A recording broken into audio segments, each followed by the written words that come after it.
This section of the DevTest Product Expert Training will cover creating releases and test plans. Specifically in this section, we'll cover what is a release, creating a release using the planning wizard, configuring the planning wizard, and finally, understanding how releases affect reporting and data visibility. In the DevTest Planning view, the second level of folders is called a release folder. Just as a refresher, we have the root, we have the first level, which represents the product folders that are used for organization, and then the next level is a release. A release will set the scope for all of the testing that will occur over a set period of time. This often will represent a particular version of the product or perhaps a project, and you will be then assigning out test cycles within that release. You can also use an additional level of folders between the release and the test cycle if you wish to group them into things like iterations or some other way that's meaningful to you. Let's take a look at the release wizard. When I select any of the product folders and then right mouse click in the Windows client or click the new release button in the web client, I will then start the release wizard. The release wizard is made up of a number of pages that allow you to configure data that is going to be used to manage your release. Some data, like a title, is mandatory. So let's call this New App version 2.0. I can add an optional description if I wish. If I'm using an integration with DevTrack, I can select which defect tracking project or projects I wish to be able to submit bugs into, including what would be a default project. I can also add custom fields to this release too, things like planned start date and planned finish date. I could also add any other properties that I wish via the configuration in the admin. So any other information I might want to track at the release level can be added in the DevTest admin. The next page of the wizard allows me to pick what team members I'll be able to assign out tasks to. This page is really a way to narrow the number of users that you will see in your user manager, as well as some of the reports.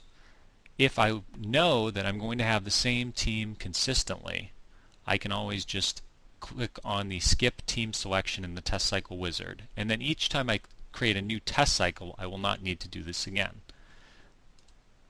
At the release level, I can select team members either by individual members or select groups, and that'll select a full group of individuals. I can also set the default task owner, and in this case I might want to use something like a group folder that says to be assigned, but I could use an individual also. The next page of the wizard is environment selection. If you're using the environment variable feature, which has been covered in some of the previous videos, you will then pick which environment variables you want to use. If you're not using the environment variable feature, you will not see this page. For this example, I'll pick all of my platforms, I'll ignore game consoles, and then for language, I'm going to pick just one language today. We'll just pick English. When I click Next, it'll give me those combinations that are now available. Mac English, NT Unix, NT English, and Unix English. I'll click all of those. Based on my selections, in the next page, the green tree that we see in the planning view will be pruned to reflect only the test coverage that is applicable for those environments I have selected. At this point, I can pick which test coverage I want to assign out based on the folder structure. So I'm clicking on each folder in the tree, and by clicking on a particular folder, it'll select all that test coverage. This has a dynamic effect so that later, if I add additional test cases to those folders in the test library, I can automatically add that test coverage, so that as I create a new test cycle, any items that were added to those particular folders can be included in the new test cycle automatically. If I add new folders, I'll have to rerun the release wizard to add those folders in. And then finally, the final page of the wizard allows me to see the tree and see how the environments that are selected impact the test coverage so that I can see all the test coverage by a particular environment, or I can select an environment to see how many test cases are in each environment.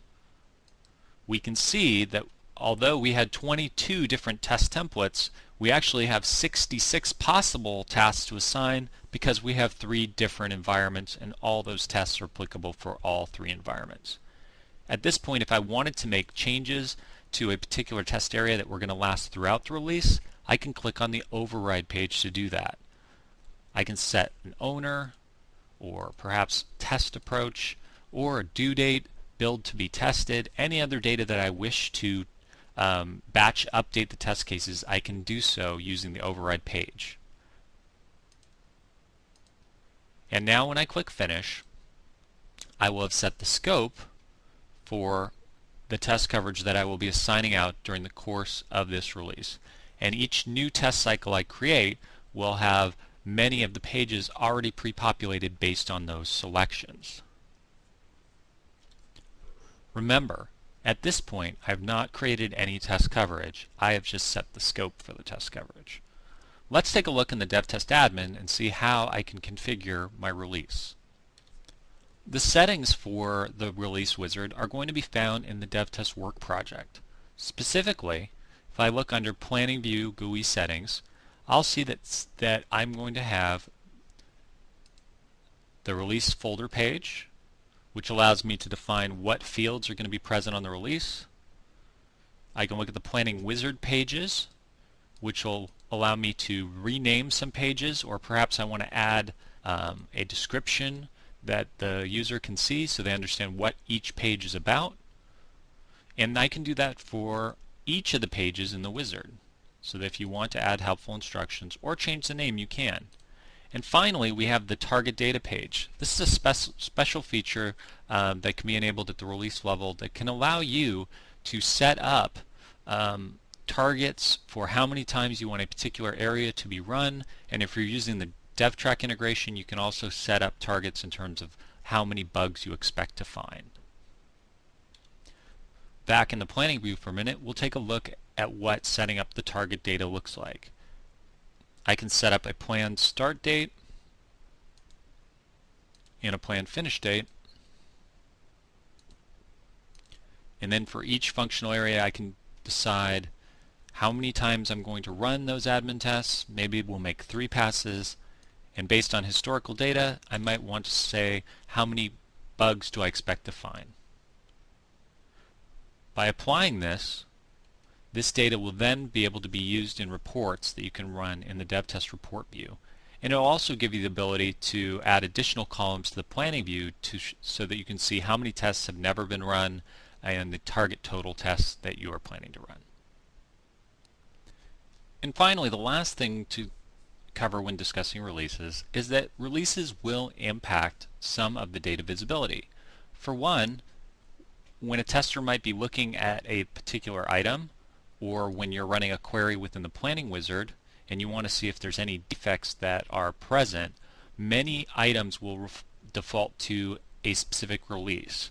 So that if I am in, say, defect submission, and I'm going to go ahead and click the submission button, options like associate this task with a linked defect is only going to look for linked defects within this release.